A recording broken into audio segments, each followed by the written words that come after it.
Shaquille O'Neal. Yeah. I'm not talking to you, Pat. Okay. All right. I got it. I understand. I'll wait all this time. Hold on, let me get centered. I'll wait all this time to get on your show. Where's the tank top? No, dude, listen. Where's the tank top, dude? It's a little chilly outside. It's a little chilly outside. The nips. I don't want to hear that. Okay. I don't want to hear that. Where's the tank top, dude? He's going to get it. Yeah, just hold on. Just hold on real quick. Come on. To redo this. Yep, good move. I've been watching this dude's show, and the first question I say is, who the hell is this big buff dude in the tank top? And the second question is, who's the dude with that ugly mustache? Who are you? Yeah, that's me. Don't even worry about it, Shaq. I'm a big fan. That's all. Don't even have to know my name, brother. Does not matter. Just an idiot with the mustache. Hello, Coach. How are you doing, sir? Doing great, Shaq. How are you? All right. And my guy with the cowboy hat. There he is. There he is. Oh. There he is. Boom. Did it. There he is. Thank you. Mr. O'Neal, it is great to see you. Thank you. It is great to see you. I can't thank you enough for joining us. Congratulations on a new product dropping here on September 9th. How did we get into this? I read a couple of the things about, you love candy, you're a big kid in a candy store, but it's like all the businesses that you've been a part of, I don't know how you haven't been a part of one of these yet. It's going to crush just like everything else. How did we get here? And why are we doing this? Before we get started, I want to congratulate you on your show and your success. The good-looking dude in the other box, I don't know his name, but I know he has a pretty face. You guys, he does. You guys have a great show. You guys do great content, and I'm a big fan of your show, and I appreciate you. So now to answer your question, very nice of you. Thank you. Just, I always wanted to be in this space. I grew up in Germany, and everyone knows that I'm a big kid at heart, and this was just something that I decided to do. I contacted my good friends at Hershey, and they decided to partner up with me, and this is what we came with. And every time you get mad at me, Pat, you can just bite my head off. Yeah, I see. They're actually shaped like your head, and then there's a sour one that is shaped like all your nicknames. It is. We've been housing them this morning. Yeah. Oh yeah. Just want to. They sent us like 10 bags. We've been housing them this morning. There's been a lot Thank you. Yeah, thank you. I mean, yeah. We got donuts this morning. We got all this goddamn candy. I mean, it has been a fantastic morning with the Shaq-alicious XL gummies. But this list that is on the right side of the screen here is nothing short of impressive. If a business person went to business school and was able to be a part of this many business successfully, they would be put in a Hall of Fame of business. They would have schools named after them. They would be giving speeches at every single business class and everything. You're a fucking dog, dude. You need to know that. And the way you've handled being a sports guy and business guy is something that all of us look up to. Is there more on the way? How do you have any more time or effort to push any other businesses? I saw that XL New York pizza last night from Papa John's. The Shaq-a-roni. With some Shaq-a-roni. I mean, it looked damn good. That's going to get me all year. How do you have time for all of this, Shaq? Legitimately, how do you have enough time for all of these things to be successful? Because they all are. Well, coming from a team sports concept, you have to delegate and you have to utilize your teammates. As great as you are on the show, the good-looking guy does his job, the mustache guy does his job. I know Coach is going to do his job, and the guy with the big hat is going to do his job. So I have a team that manages a lot for me. But growing up, my father was a drill sergeant, and he used a lot of negative stories to motivate me. And the story that made him upset the most is that 65 to 70% of all professional athletes 3 to 5 years after they're done playing have nothing. And I was the one that got my family into the new situation that we were in, and I want to keep us there. It's no better feeling to just walk in a rich neighborhood and tell your mother, pick a house. No, baby, we can't afford it. Yes, we can. We can pay for it in cash. So, a lot of things that you saw over there are companies that I'm involved with, companies that I believe in. Believe it or not, if I don't like your company, I will not take your money. Yeah, respect.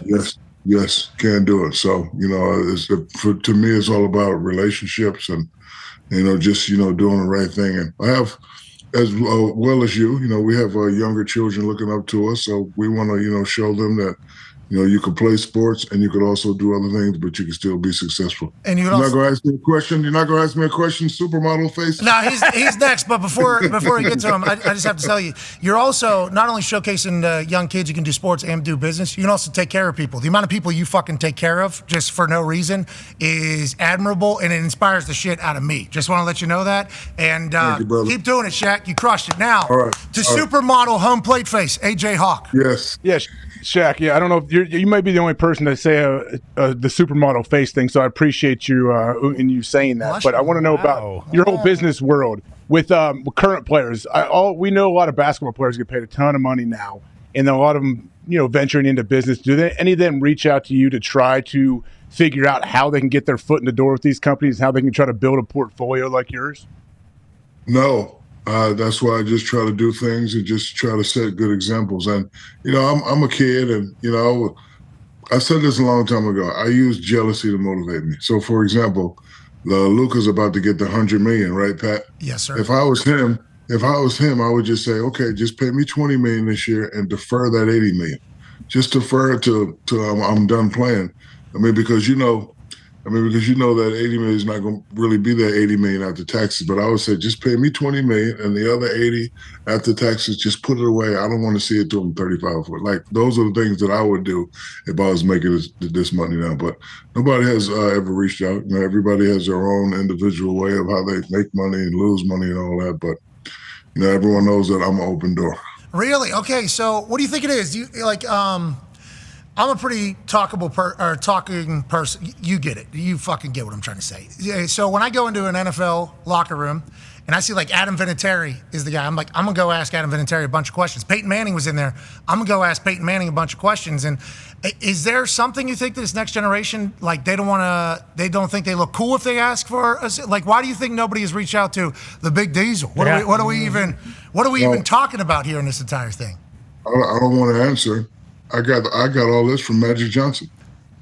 I saw Magic Johnson one day, and he tells me it's okay to be famous, but you want to start owning things. And I'm like, what the fuck are you talking about, man? and then I would watch him and do this and do that, and I was like, oh, that's how you do it. And then I just, took his blueprint and Shaq-ified it, and here we are. But I don't want to answer for the new generation, even though they are different. The way they think is, very, very different. But, it's understandable. It happens. The Shaq-o-matics of it all, the Shaq-tivities are certainly ones that have been. How many words can you fit Shaq into? I was going to try to Shaq-tastic. I don't know how many. That is Shaq-letics. Connor has a question for you about some Shaq-leets. Yeah, Shaq, obviously you are the most dominant of all time, and, Rudy Gobert's on his way. But do you think that there's a chance that Wemby will become the most dominant of all time just because, what he's on and the pace that he's on to go with San Antonio and Popovich? I could tell you're one of those new generation guys. You have to tell me what your definition of dominant is. You tell me. Okay, mine was we're terrified of him. We have to change the rules for him. Nothing we can do can stop him. We're going to bring in extra players to stop him, and you have to be consistent with all those things at least 5, 6, 7 years.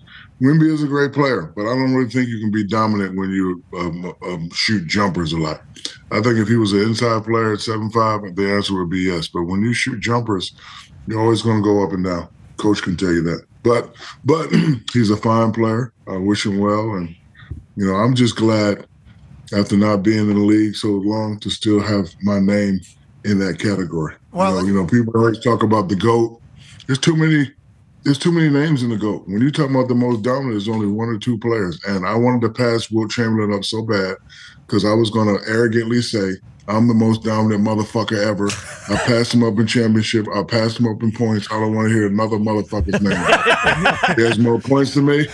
I got more championships. So Wilt, Shaq, I don't mind being like the GOAT. There's too many people. 3, 4, 5, 6, 7 people. My category, MDE, 1 or 2 people. And then as you're saying and talking your shit, rightfully so, they're showing highlights of you fucking just destroying best gift ever. Just breaking backboards, teabagging people, just in like casually, just like pushing people. All those highlights just came to our head where you're talking, hey, you're MD'd us, buddy. Okay, you're MD'd us, always will be. Let's talk about one of the reasons why I think the NBA is at the place that it's at. Just signed a massive, massive new rights deal. Obviously, is a big topic of conversation. But your show is one of the reasons why the NBA is what it is. It's like an extra team pretty much in the NBA. Ty has a question for you, Shaq. Yeah, Shaq, obviously inside the NBA, everybody loves it. And I think a lot of these younger kids who never actually got to see you play live growing up, like now they just know you as like you're the incredible guy on the panel itself. But when all that stuff was happening with, I know you guys have the, another season this upcoming season, but all that bullshit going on with where's it going to go, what's going to happen, was there ever a point where you just kind of got sick and tired of all like the pontificating and like all the rumors surrounding it?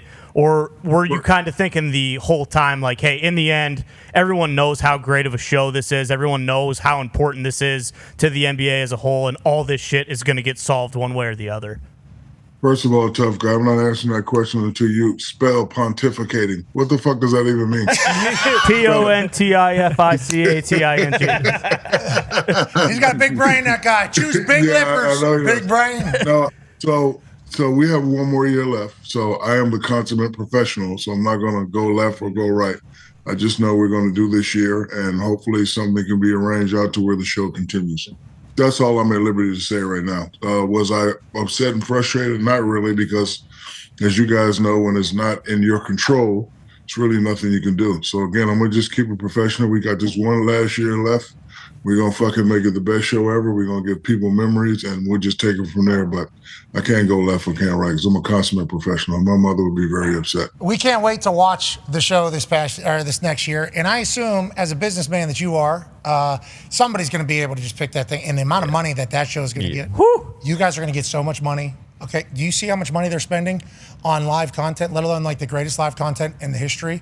If you guys, obviously, you guys make that a business, and then that thing, Amazon's in there. So if Amazon's in, that means, that means the pockets are way down there. Yeah. The way. Hey, Pat, do you know what they call me in the podcast world? What's that?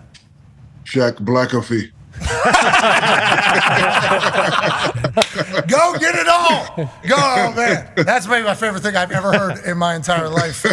Holy fuck. Go get it all. Tone has a question for you, Shaq. Yeah, Shaq, speaking of Amazon, you produced the Prime Doc of the LSU NIL athletes with Livy Dunn and Jane Daniels, Angel Reese, and others.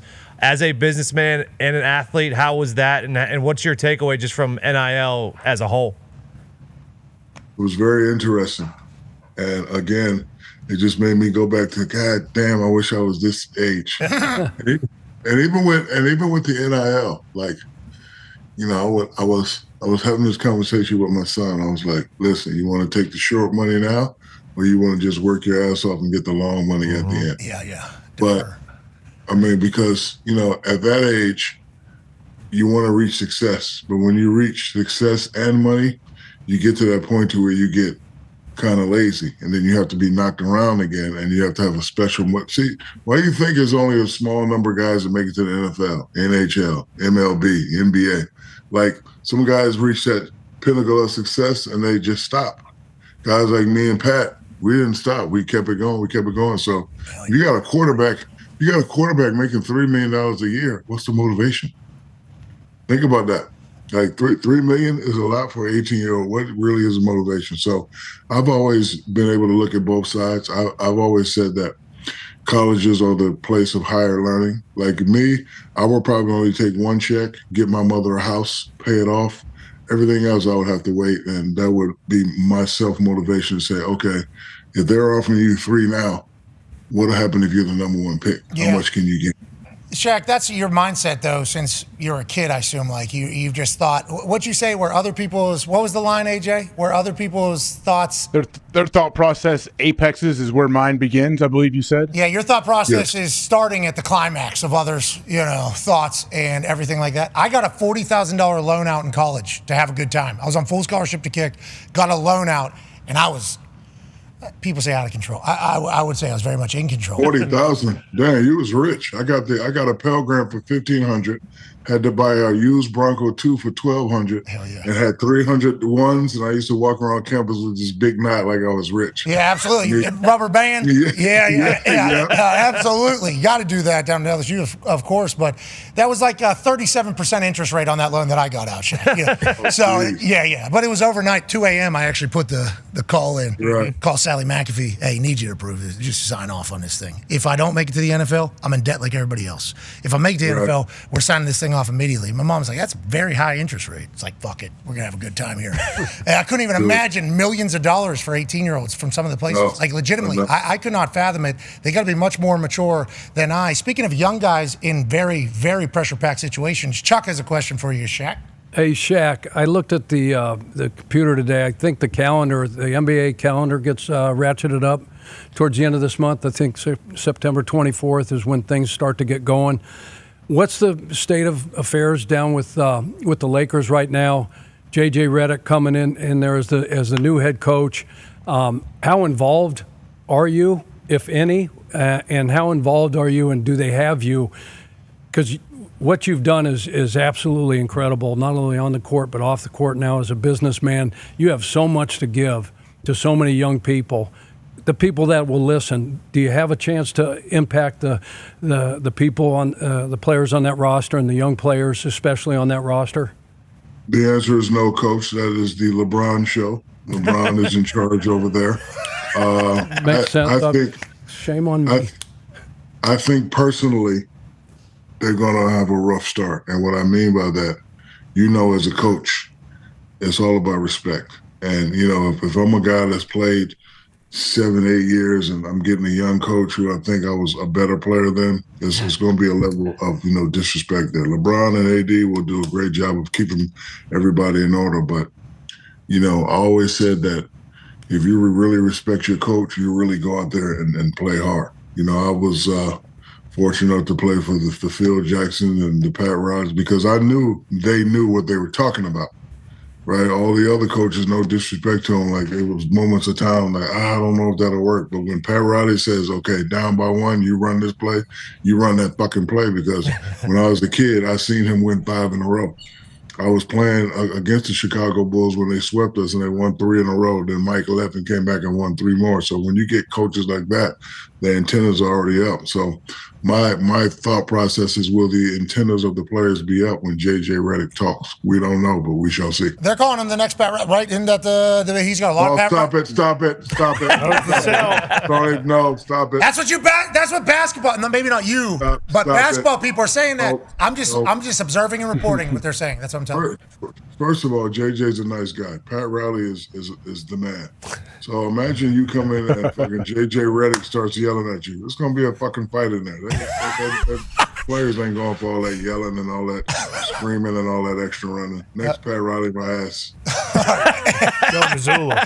All right, we'll put that to bed. AJ has a question for you. Shaq, but let's say a young coach like JJ who doesn't really, he doesn't have the resume yet. What can he do, though, to earn that players' trust, their respect, where they can hopefully eventually get that? Missoula. He's a good one. Yeah. Spoelstra had to do it. He has to learn the culture, know what guys like and what they don't like. Like, for example, you can't yell at everybody. Phil Jackson was a master of that.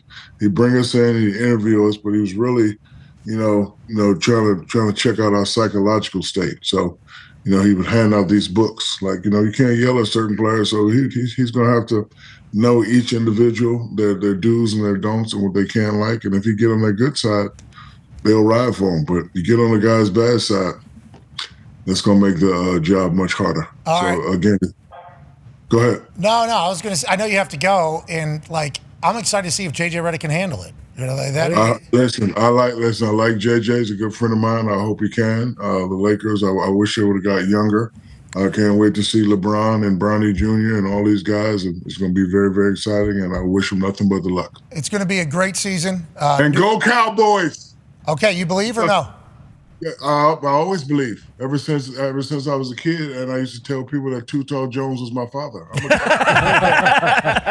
Yes. How close do you pay attention to the NFL, or just follow Cowboys? I just follow Cowboys, the 2024 Super Bowl champs. You want to put some money on that? Sure.